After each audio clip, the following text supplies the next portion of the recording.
If it doesn't allow you to go create money, it's not worth your time. And you can use virtual assistants, which is what my company offers. You can use VAs to support your business in every aspect, from admin to marketing to bookkeeping. We have a phenomenal bookkeeping team to make sure that you can focus on revenue generating activities and build your business. You know, so many businesses get stuck in the cycle that is detrimental, which is they go and they sell, they get a couple clients. So first, tell the folks that are listening a little bit about yourself and maybe your first business and how you kind of sold that business. As far back as being in high school, and I think, you know, at some point during kind of the ending couple years of high school, Rich Dad Poor Dad was written and came out. Huge impact on my life. Just the overall concept of not understanding money. My parents didn't understand money. They didn't have money. We didn't have money growing up. And so I just knew I wanted something different. Now, I didn't know how I was going to go do it. The only thing I cared about at that time in my life was sports. And so the only thing I wanted to do was just continue to play sports until my legs fell off and I couldn't play anymore. You know, it was eminent that, you know, hey, I'm not going to be a pro. Okay, well, what am I going to do to build a business in my life? And so I had an opportunity to build, you know, really essentially it was door-to-door sales. It was a business that we got products on consignment. I had an office lease. I had a bunch of people working for me. They went out every day, business to business, and they just sold products directly to consumers face to face. And this is kind of pre the internet being e-commerce and all those things. And so we went out door to door and we sold, and I trained people to sell, and I was trained to sell to get into it. I opened, you know, my first office, then I opened a second office. The challenge was that it was never what I was gonna do with the rest of my life by any stretch. And so I think that's why it was something that was easy for me to make the decision to sell it, because I never saw myself doing that forever. What I saw myself doing was leveraging that to get to the next thing. And so even in my early 20s, which is how young I was when it happened, I knew that there was something more that I wanted to be doing. I was constantly looking at real estate. I was always looking for, okay, what's my opportunity to get in and buy something and start that process? And I wanted rental properties, and I knew more millionaires are created out of real estate than anything else. And so I was going to get into that, and selling the business was my stepping stone. That was the entire intent, was I wanted to sell so I had cash to get into real estate. So that's how that happened. And then I got lucky, but I just got lucky that somebody found enough value in what I'd created to that point. They probably wrote me a much smaller check than I should have received had I not been, you know, 23 years old and knew what the hell I was doing. I didn't. And so I probably didn't make as much money as I could have. So anyway, so that was that. Sure. No, it's fascinating though, because it's funny, because as you kind of explained that, it kind of hit me that, you know, you see the house flippers on TV where they go in and buy and you know, and create this, you know, this house, and then they sell it for more and they make a profit on it and use that to invest. You're actually doing that with your first business. You actually were flipping your Well, then I did the same thing in real estate. Yeah, so I took that, and you know, in hindsight, it's kind of funny. It's like, yes, there's blood, sweat, tears in the business. You know, when I was making money off of it, then I sold it and I got a chunk, and it wasn't anywhere near as much as I probably should have looking back now, but I took that and I invested that into multiple pieces of real estate at the same time. But back then it was as simple as you put a deposit down on a house. So we put a deposit down on 4 properties at the exact same time. Those homes then were in the process of being built. This is back in the, you know, early 2000 boom of all the real estate growing and all that. So they're developing these subdivisions, and we would basically put a deposit down. By the time the house was built, it had gained a bunch of equity, and then we sold it before we ever took ownership of it. Oh, wow. And so when we did it one time, but we did it in 4 different developments, and then I realized like you could do this across states, you could do this everywhere. So then we went and we did it again, and we did it with, I think the second time we did it, we had 8 properties all at the same time, all similar construction timelines. None of them back then knew that anybody was doing this to each other. So you had to get pre-qualified and all that, but nobody noticed that somebody was doing this in multiple subdivisions. Right. So we did it everywhere at the same time. We took all those earnings, which I mean is kind of fictitious money. It's not ours. We didn't do anything. It was just the appreciation, supposedly. And then we took all of that money and invested in some other properties. And that's when I got stupid. I thought I was way smarter than I was. We got into fix and flips. I was in construction on, I want to say like 12 properties at the exact same time. I thought I was way bigger than I was. And then the market crashed, 08, 09, and we lost literally every single property. So I ended up giving 8 mortgages back to the bank in foreclosure, lost everything, had to live with bad credit for quite some time until we could fix that. And so I paid cash for everything, but then it took me into like building the next business, and it was like, okay, all those lessons, I got my butt kicked into the next thing. And then, years down the line, I went back into real estate correctly. And then, haven't gotten obliterated yet.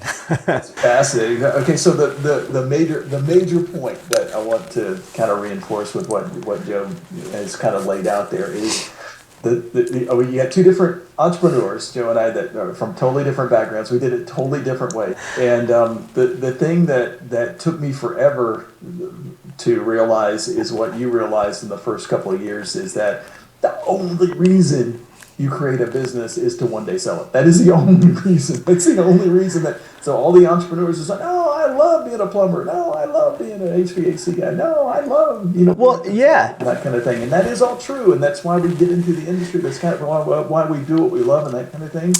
But your business really has no value until you're able to kind of sell it. And so if you can create that infrastructure, if you can make it to where your business operates without you, now you didn't just create a job, you're now creating wealth and that kind of thing. And that's what you kind of found the first time and then went back to it later on. Yeah. And I think, to your point, I think what's interesting is right now there's a huge surplus of people retiring out of companies like plumbing, like HVAC. There's a lot of small businesses where people are retiring. They're going, okay, well, I'm done. But you know what they're doing? They're just closing down their business. They're not even selling it, because they don't understand that that's what they were supposed to do with it, is actually sell it to somebody else so that they could take it on and continue on, because maybe their children don't want the business, or, whatever the case may be, that's fine. But there's a lot of businesses being closed down. And so, part of the thing that we're doing is we're reaching out to businesses every day saying, hey, listen, like, what are your plans over the next 5 years? Well, if you're going to be retiring, or you're going to, let us have first right of refusal to buy it when the time comes. And a lot of times you can do seller financing with those. You could put no money down and buy a company and just pay them out over a period of time. It's phenomenal. So, but again, they don't have the mentality of, I'm going to sell this one day. So then when the day comes that they're going to close down, they just go, well, we're just kind of closing down. I'm telling you, there are going to be more millionaires created in the next 2 or 3 years than probably in our entire lifetime. Sure. We're on the precipice of something really, it's going to suck when we start to go through it. Yeah. It's going to be a downturn. But when that downturn kind of hits, man, all of a sudden, all of those companies are going to be, folks that have capital, folks that have cash, folks that have credit are going to be able to pick up some of these companies on, pennies on the dollar. And absolutely. They're already doing it. You're actually going out and looking for those opportunities before they're on the market and that kind of thing. That's really cool. Okay, so I wanted to kind of I know you want to as well. I want to get into kind of some of the stuff that you kind of figured out during the pandemic. So but one of the things that Joe has done in his companies is he's created a lot of virtual stuff, basically to where he's got assistants all over the world that help him run his companies and that kind of thing. And so you're able to hire top talent for kind of pennies on the dollar, would be my guess anyway, and kind of run companies without you having to look over anybody's shoulder or anything like that. So a little bit different. I'm almost the exact opposite of what I'm kind of teaching entrepreneurs to do when building that infrastructure, but fascinating how you've kind of turned this into not only a multi-million-dollar business, but also be able to help people kind of leverage and get back their work-life balance and that kind of thing too. So, kind of tell us a little bit about what happened in the pandemic and how I'm assuming that during the pandemic you probably went through the same thing that you went through in like 2008. Maybe not as bad now. No, different, but yeah. So I kind of start over from scratch again, right? So my start over from scratch was actually when things should have been pretty good, which was kind of 2018, 2019. I actually had a marketing agency, and we were kind of the do everything for everybody. And the challenge was that we had a couple clients that kind of covered the majority of our revenue, and we lost both of them in like the same 2-week period. And so all of a sudden the company's making zero profit, but we have 27 US employees in the US, a fancy office space, all those things. And I had to cover their payroll thinking we were going to continue to grow the business and get back on track and all those things. Well, now I'm racking up debt just to pay payroll. I had a mentor tell me at one point, hey, you should probably just close the business down because, you're taking on debt, and not good debt, it was bad debt. I didn't have lines of credit back then. So again, it's like I failed in 08, 09, and then here I am again, a decade later, and I'm like, what the heck? Like, this is crushing me. So at the time I saw him, what he was doing, and I was like, gosh, like your business is smaller than mine in some sense, but he had less team members. He only had a couple people on his team, but he was making more profit. I think at the time he was doing like $60,000 a month in revenue. But we were doing more than that. I just happened to have too many employees, too high of overhead. And so he told me to close the agency down. I didn't. Months later, I see him interviewed on a podcast with somebody, and he says he's doing $400,000 a month. Oh, wow. And so I literally texted him. I was just like, hey, what did you do? And he goes, you didn't listen to me, did you? And I said, no. And so within like the next couple days, I got rid of every employee, left my office lease and said, screw it, sue me, like we'll figure it out later. And I started back from zero basically. And his message to me was pick a niche, one niche, and do one thing the best for one niche. So I did. So I opened an agency in the wedding space. I had one client, my best friend who owned a venue, and I did marketing for wedding venues. That was it. Nothing more than that. We had one system that we had built that worked really well for his. We replicated it over and over. We went from his, $2,000 or $3,000 a month, whatever he was paying me at the time, to $109,000 a month in 4 months. And I did that with a fulfillment team, virtual assistants, and one VA that was doing prospecting. I did all of the sales, closed every sale. Fulfillment was done by the team, and all I had to focus on was bringing in new business. So in 4 months, we hit 109,000. We doubled 4 months later, and then we've grown ever since then. So then I thought, well, why don't I just do the same thing in the virtual assistant space? So we did the exact same thing. Then COVID hit. And so when COVID hit, we noticed that like in a matter of 2 weeks, I think we lost $70,000 a month in revenue. And I was like, whoa, what just happened? And what I realized was that people were starting to decline. And so if their clients weren't paying them or their customers aren't paying them, they're not going to pay us. And I realized, hold on a second here. They still want to build their business. The challenge is that what we were doing for them isn't affordable for them anymore. We need to pivot and we need to help them in a new way. So we created our projects on demand service, pods, and it was a lower price threshold. Everybody could afford it. And we could take a lot of the stuff they needed done just to survive off their plate. Everybody came back. The business exploded. And during COVID, our business grew faster than it ever had. I think we grew 7x over a year and a half or so from the year before that. And then we've continued to grow ever since. And we've at least doubled every year since. Tell us about the pods then. So what was it that you were doing because obviously it's marketing and things like that, but what was it that you were able to take off their plate and kind of cut the cost for them Sure. to create a service, especially when at that time, there just wasn't a whole lot of commerce. Right. You're familiar with Upwork. We kind of offer the same thing, except that you're getting the same team of people who have already done it thousands of times. So when you go to a platform like Upwork or Fiverr or whatever it is, you're trying to get something accomplished. The problem is you don't know that the person you're going to hire can actually do it.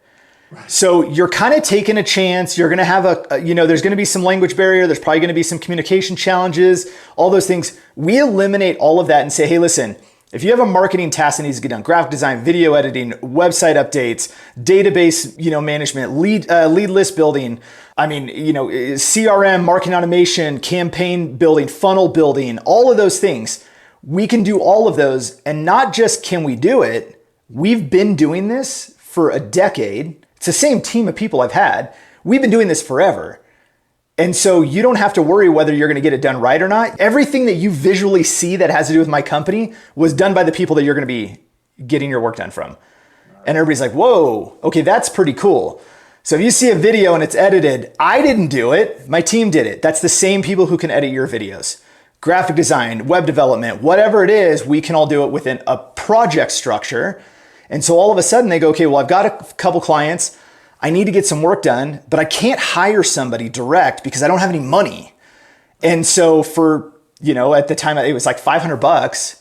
You can have 25, 40 hours of work all done for you, various different projects, and get it all off your plate. That helped people so much. And it was different than our dedicated service, which was, hey, you're going to get one VA to work in your business with a specific skill set. That all kind of went out the window because they were like, we don't have any money. So even if it's a lower cost than hiring somebody local, I need just certain things done, and that's it. I just need to get them done. And so we were able to do that. And so so if it was a project basis, I'm assuming anyway that whatever this project was is something that once it's done once and it's done well, they're going to come back. They come back forever. And so basically you're just kind of replacing that monthly fee that you were collecting with multiple instances of a project fee. No, we actually kept it monthly, and the way we did it was we sold blocks of hours. So it's like, hey, come in, buy, like today's pricing is $597 for 40 hours to use across a whole month. You can give us any project that, website mock-up, we'll build the mock-up. If it takes us 4 hours, awesome. Now you're down to 36 hours. You're constantly just updated. We do all projects are run through Asana. You can see them as they're being done. It's full transparency. You have a project manager that's dedicated to working with you. You have a team that works that they can do every skill that we offer. Like they're the best at it. My team has more education than I do. I'm a dropout, right? My team is educated. They have experience. They've been doing this for years. This isn't a situation where somebody's kind of, just dabbling and they can't really communicate. No, this is like full on, this is a full, like we don't have a little business. Like this is a pretty decent sized business now. So yeah. Good deal. And so I assume that part of the kind of service that you're giving has to do with the consulting too. Again, since you have those experts on the staff, that if somebody wants a project, the first part is going to be, hey, let's get this done right the first time. Correct. And that kind of thing. So, and that comes with the experience of us doing it so many times that when somebody submits a project, it's like, hold on, whoa, let's not do that. That doesn't make any sense. Do it this way because it's going to be easier, or it's going to be more efficient. Which is something you're probably not going to get as often on Upwork or Fiverr. Correct. Places. So yeah. Basically, you're getting that high level expertise as well. That's yeah. really cool. Yeah. So okay. So basically, you've kind of created this system. So what's happened kind of since then? So once you kind of figured this out and how this is a totally new kind of business model that folks haven't really kind of capitalized on and that kind of thing. What if somebody is in let's say we got a lot of entrepreneurs that kind of listen to the podcast and that kind of thing. How can they take kind of what the idea that you've kind of created and put that over into maybe even a different industry? Any thoughts on that? You ever thought about how you can kind of replicate this in different? Well, so what's really interesting is that people always ask, because we own, like now we're at 6. So I have 6 companies that are 90% operated by virtual assistants. The 2 that aren't are brand new. They're literally, one of them just launched. The other one is launching now. So those 2 require some of my attention. I have a partner supporting me in that one. We actually have to be involved in that one in the infant stages, which is the part that I love. But here's what's interesting is that as I've been building businesses, I told you kind of pre-show is that my method is build a business around the lifestyle you desire. So for me, my whole life revolves around freedom. It's freedom of time, freedom of money. Like I want true, actual freedom. Meaning, if I don't want to work one day, I don't work. If I want to go snowmobiling, I live in Montana. If I want to go snowmobiling, like I'm going snowmobiling. And I have yet in my entire kids' lives, I have never missed a single thing that they do. Not one. So I drop my kids off at school. I can pick them up. I can hit karate. I can hit gymnastics or whatever it is that they're involved in.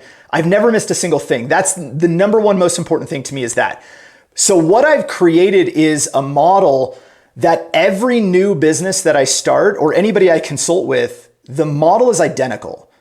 So no matter what it is that I'm offering as a service, every single business is structured identically.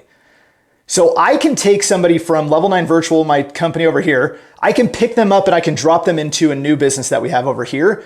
The back end of the entire operation is identical. So they could very quickly, aside from understanding the niche a little bit, they can step in and just operate the exact same way they did over here. Right. That's been the reason that we've been able to do this over and over. If I were to give any advice to anybody, it's create systems that are replicable. Again, coming back to the idea of selling your business later, you can't do that if you have this complicated, only you can operate the structure, right? Yep. So I love the book Built to Sell. I think everybody should read that, or listen to it once a month. Honestly, I think it's that powerful. Every business we have could be sold in a minute because it's prepped, and it's not even for the sale part of it. Yeah, maybe someday we'll sell. It's literally for the operation side of it. If you make everything so process driven that it's just impossible to mess it up, your businesses are going to be successful. And that's been probably the biggest thing that I've figured out over the years with building multiple companies, like losing my ass, fixing it, losing it again, fixing it. It's, two things, probably build with the best processes you possibly can, build it so somebody else, or we always use an analogy. What if somebody got hit by a car? And it's not like in some gross sense, but it's that, what if Joe couldn't show up today? Then what? What if Nora on my team, what if she couldn't show up? Could her entire division run by itself without her there? The answer should always be yes in every single department, division, whatever you call it in your business. That's probably been the biggest thing. And then the second kind of lesson would be to fail very, very fast. Failing fast is an interesting concept you hear, but people don't really realize kind of what it means. I like to say I could probably fail 2 to 3 times before somebody else starts. So I can go in and say, hey, I want to launch a business. Here's my idea. That same day, we're testing. We're literally calling clients like, hey, let's get on the phone and see if we can sell this thing. Will anybody give us money for it? When we're in that conversation, what are they saying that we're like, oh, shoot, I never thought of that, right? And now all of a sudden, boom, now you go, okay, that person didn't buy, that's a failure. Why didn't they buy? Well, because I don't know what I'm talking about. I don't have this. This isn't in place. Oh, shoot, somebody's trying to give us money, but we don't even have a website built. We don't have a payment platform. We don't have any of this stuff. And we'll go do all these things and test it out and then deal with the consequence of failing and then get back up and then fix it. And most people spend all this time trying to figure out how to start. That's really one of the things that just kind of just kind of to tie on to a couple to the 2 things that you kind of just mentioned there. So most people think that in order to be successful, you have to have all the kinks worked out. When in reality, the people that are the most successful are the people who have failed the most. Yes. When we fail, we learn how to not do it the next time, and we're learning from that. So if you're not out experimenting, if you're not out trying something new, if you're not out failing, then there's no way you're going to be the best in the world at anything. Right. People who are the best in the world are the folks who failed the most. Yes, 100%. And the second thing is that what you were talking about with the businesses is that it's not, we always kind of like to think that people hire me because of my expertise, but in reality, people don't hire the Leaders Institute. People don't hire my company because of Doug Standard's expertise. Right. It's because of the systems I have in place. Yeah. People know that when they hire any one of my instructors or any one of my consultants to come out, they are going to get a top-notch kind of program that's going to work every single time. And the only way that has occurred over the years is because we've created systems to make sure that outcome occurs every single time. Because anytime that outcome didn't occur, we changed the process. That's right. The process. Yeah. That it happened. Absolutely. And those processes are what's sellable in your company and that kind of thing. I'm glad you kind of brought both of those things out. Yeah, absolutely. The one other thing that I would tell people is as far as success goes, your income as an example, because that's the metric of success, right? It's how much revenue do you generate? How much profit do you make? Your income is directly related to the number of offers that you make to your market.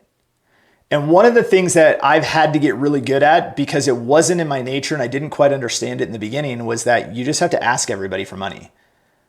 And I know it's weird, but it's like, how fast can you go with your idea, start asking people to buy it? Because there's a difference between somebody going, yeah, that's a good idea, versus somebody cutting you a check or giving you money for the thing that they say is a good idea.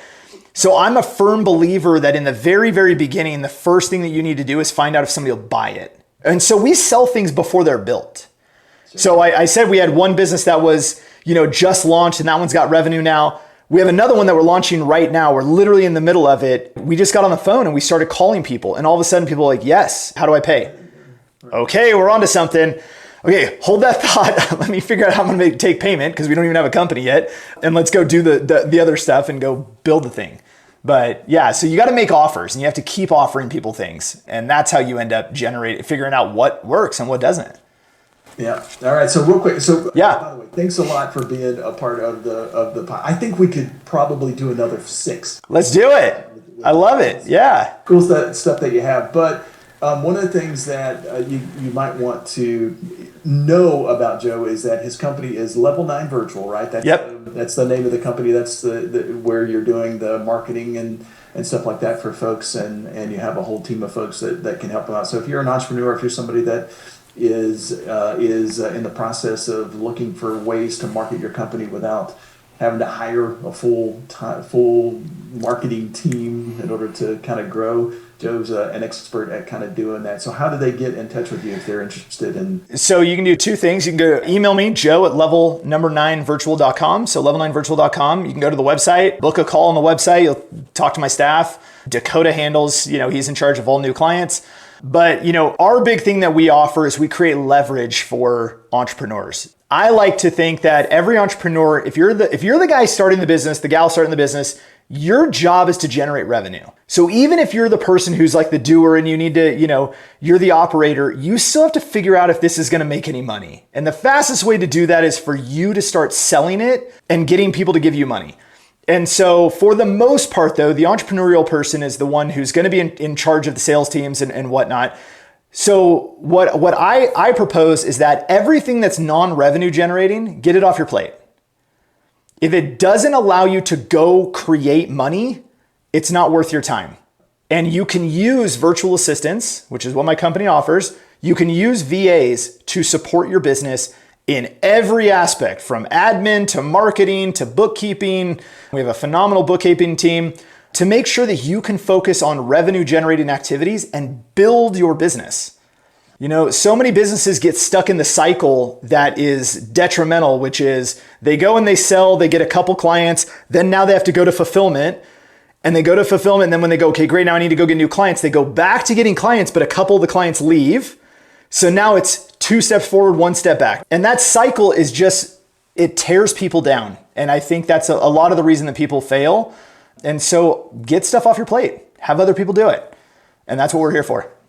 Okay, we'll put links in the show notes awesome. to Joe's websites and all that kind of stuff. So thanks a lot for being a part of High Impact Leaders. You got it. Thank you so much for having me.